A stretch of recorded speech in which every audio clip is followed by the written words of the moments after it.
अस्सलाम वालेकुम स्टूडेंट्स, आज हम पढ़ेंगे एक्सरसाइज 1.6। एक्सरसाइज 1.6 में क्वेश्चन नंबर 1 है कि solve the following system of linear equation by using inversion method. देखो, सबसे पहले हमने लीनियर इक्वेशन पढ़ा था कि हमारे पास लीनियर इक्वेशन क्या होगा इन वन वेरिएबल इक्वेशन में अगर लिखूं, लेट सपोज मेरे पास है ax plus b equal to 0, ये मेरे पास एक इक्वेशन है।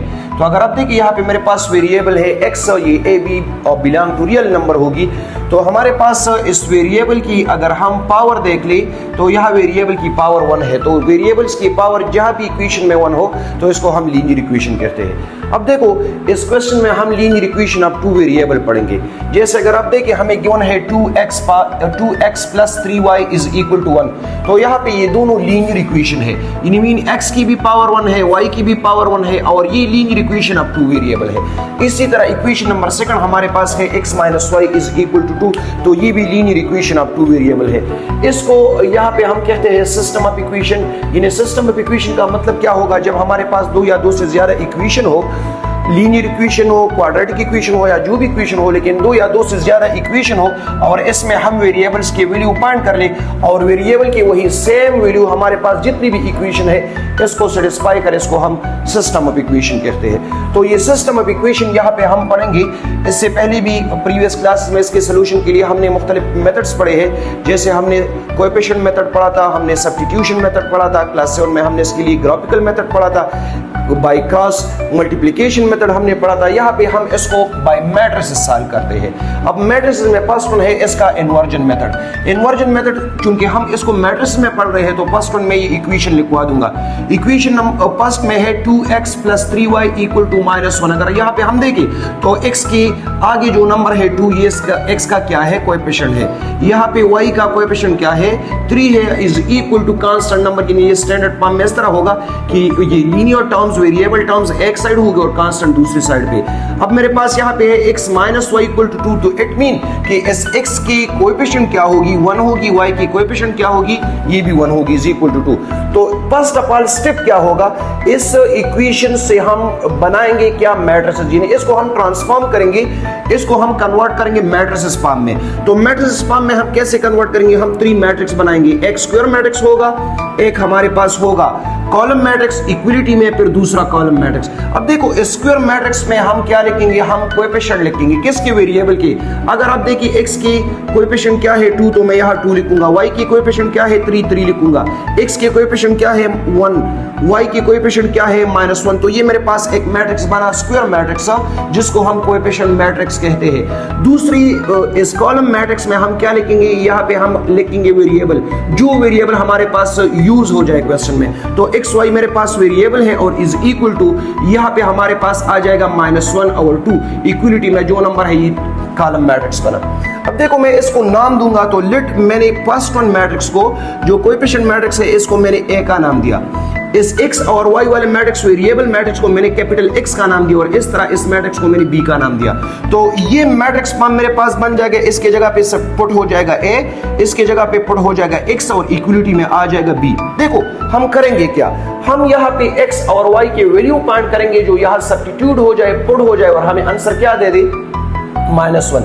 एक्स वाई की वैल्यूज फाइंड करना चाहते हैं, जो हमें सोल्यूशन रिजल्ट आंसर क्या दे दे, हमें 2 दे दे।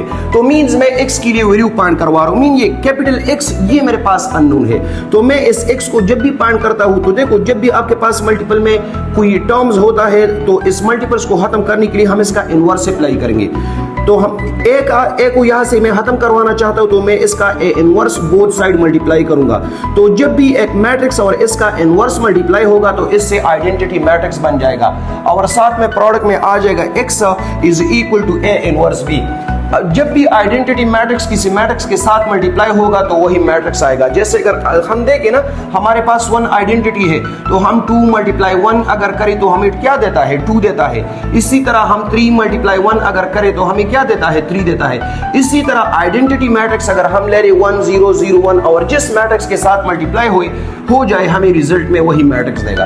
अब देखो मेरे पास x आ गया, capital X is equal to a inverse b। इसको मैंने इक्वेशन नंबर 1 का नाम दिया। मींस इसको हम कहते हैं इन्वर्जन मेथड। सही है। इसी इन्वर्जन मेथड में हम क्या करेंगे, इस x के वैल्यू मीन वेरिएबल की वैल्यू, अननोन की वैल्यू फाइंड करेंगे।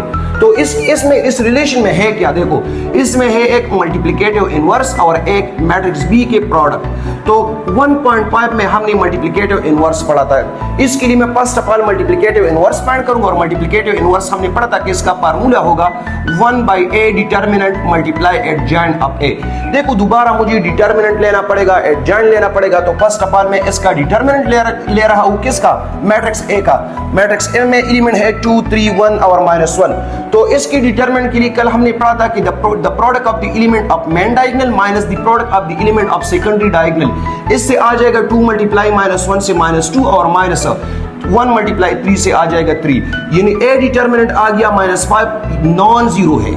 सही है, जब भी नॉन जीरो होगा डिटरमिनेंट, तो हमने पढ़ा था कि नॉन सिंगुलर मैट्रिक्स होगा, और नॉन सिंगुलर मैट्रिक्स का मल्टीप्लिकेटिव इनवर्स एग्जिस्ट करता है। जब एग्जिस्ट करता है, मैं आ जाऊंगा ए का एडजॉइंट दूंगा। तो मैं मैट्रिक्स ए ले रहा हूं, मेरे पास मैट्रिक्स ए है 2 3 1 और -1। इसके एडजॉइंट के लिए कल हमने पढ़ा था कि हम मेन डायगोनल की एलिमेंट को क्या करेंगे, ये एक दूसरे की जगह को रिप्लेस करेगा। यानी मेरे पास यहाँ 2 है, 2 आ जाएगा नीचे और -1 आ जाएगा ऊपर, जैसे एडजॉइंट में हमने किया। और सेकेंडरी डायगोनल की अगर एलिमेंट आप देखिए 3 और 1 पॉजिटिव है, तो हमने पढ़ा था कि इसको हम नेगेटिव करेंगे, अगर पॉजिटिव है तो नेगेटिव करेंगे। तो ये बना एडजॉइंट।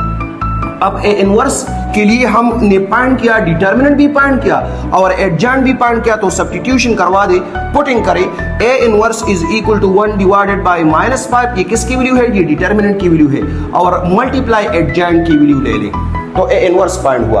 अब मैं आ रहा हूं, यही ए इनवर्स में इक्वेशन नंबर 1 में पुट करूंगा, और साथ में मेरे पास जो मैट्रिक्स भी है वो पुट करवा दूंगा, तो मुझे x की वैल्यू मिलेगी।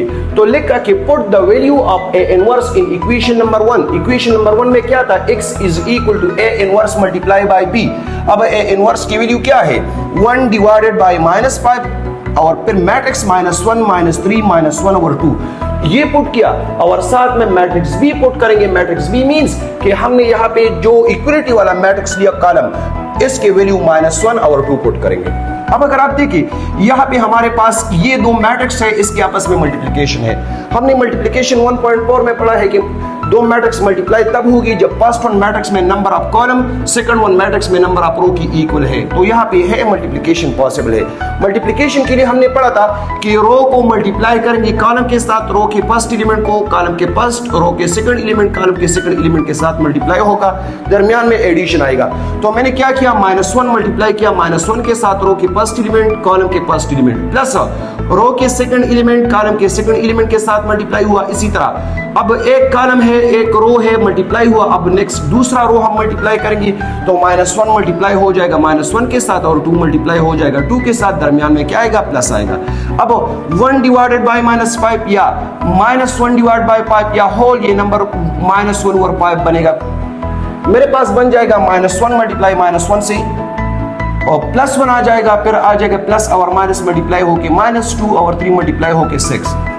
-1 मल्टीप्लाई -1 से पॉजिटिव 1 आ जाएगा, +2 मल्टीप्लाई 2 से क्या आएगा, 4 आएगा। अब इन दोनों नंबर्स के एडिशन सब्ट्रैक्शन करवा दे, इंटीजर्स है तो इससे आ जाएगा -5, एक पॉजिटिव है एक नेगेटिव है, साइन नेगेटिव का लिखा और ग्रेटर से स्मॉल सब्ट्रैक्ट किया तो 5 आ गया। ये दोनों पॉजिटिव नंबर है तो इसको ऐड किया, इससे 5 बना। अब देखो इसके साथ -1 और 5 मल्टीपल में है इस मैट्रिक्स के साथ, तो कैसे मल्टीप्लाई करेंगे, ये -1 और 5 मैट्रिक्स के हर एक एलिमेंट के साथ मल्टीपल में आएगा। तो क्या किया, x इज इक्वल टू -1 और 5 मल्टीप्लाई बाय -5 और -1 और 5 मल्टीप्लाई बाय 5 किया। अगर आप देखिए ये 5 और 5 ये इनवर्स है, कैंसिल हो रहे हैं, एक नोमिनेटर में है एक डिनोमिनेटर में है, तो हम क्रॉस कैंसिलेशन कर सकते हैं। 5 1 टाइम डिवाइड बाय 5 1 टाइम, इसी तरह 5 1 टाइम डिवाइड बाय 5 1 टाइम। यहाँ पे बचा -1 और यहाँ पे भी बचा -1, यहाँ पे बचा -1 और यहाँ पे रह गया 1। अब -1 मल्टीप्लाई -1 से आ जाएगा +1 और -1 मल्टीप्लाई 1 से आ जाएगा -1। ये कैपिटल X मैट्रिक्स हमने लिया था कि ये किसकी इक्वल है, ये वेरिएबल मैट्रिक्स था x y की, तो दोबारा मैंने इसको x और y की इक्वल किया। तो यहाँ पे अगर हम टेली करे, कंपेयर करवा दे तो मेरे पास x की वैल्यू क्या आ जाएगी, x की वैल्यू आ जाएगी 1 और y की वैल्यू आ जाएगी क्या, -1। मेरा सोल्यूशन होगा यहाँ पे ऑर्डर पेयर के फॉर्म में, यानी x और y, x की वैल्यू जब 1 होगा y की वैल्यू क्या होगा, -1 होगा, तो ये मेरे इक्वेशन को सेटिस्फाई करेगा। जैसे अगर हम यहाँ पे देखें, हमसे x और y की वैल्यू मांग रही थी, तो मैंने फाइंड किया 2 इस क्वेश्चन में है अपने जगह पे। अब मैंने x को फाइंड किया क्या 1, x की वैल्यू क्या आ गई 1, फिर प्लस 3 इंटू वाई की वैल्यू मैंने क्या पॉइंट किया, -1 पॉइंट किया। आइए हमें -1 दे रहा है तो इसको मैं मल्टीप्लाई करूंगा 2 1 टाइम 2, प्लस और माइनस मल्टीप्लाई हो कि 3 1 टाइम 3 इज इक्वल टू -1। इससे आता है +2 - 3 से -1 इज इक्वल टू -1, जो करेक्ट है। Left hand side is equal to right hand side. इसी तरह अगर मैं यहाँ पे नेक्स्ट वन वैल्यूज देखूं सेकंड वन इक्वेशन को, तो x की वैल्यू हमारे पास क्या है, मैं पर इक्वेशन सेकंड इसको चेक कर रहा हूं कि आई ये वेरीफाई कर रहा है कि नहीं। तो x की वैल्यू हमारे पास क्या है 2, x की वैल्यू हमारे पास क्या है 1, माइनस y की वैल्यू हमारे पास क्या है -1, और इक्वलिटी में क्या है 2 है। इससे हमारे पास आ जाएगा 1 अपनी जगह पे, ये माइनस और माइनस मल्टीप्लाई होकर ये क्या देगा, ये +1 देगा, इज इक्वल टू 2। अब 1 + 1 को जब मैं ऐड करूंगा 2 इज इक्वल टू 2, जो सेटिस्फाई हो रहा है, इक्वेशन नंबर 1 को भी सेटिस्फाई कर रहा है, इक्वेशन नंबर 2 को भी सेटिस्फाई कर रहा है। हमारे जो ऑर्डर पेयर है, जो x और y की रूट्स है, सोल्यूशन है, ये क्या है, ये करेक्ट है। तो इसमें हमने क्या करना पड़ेगा, x और y की वैल्यू को फाइंड करेंगे।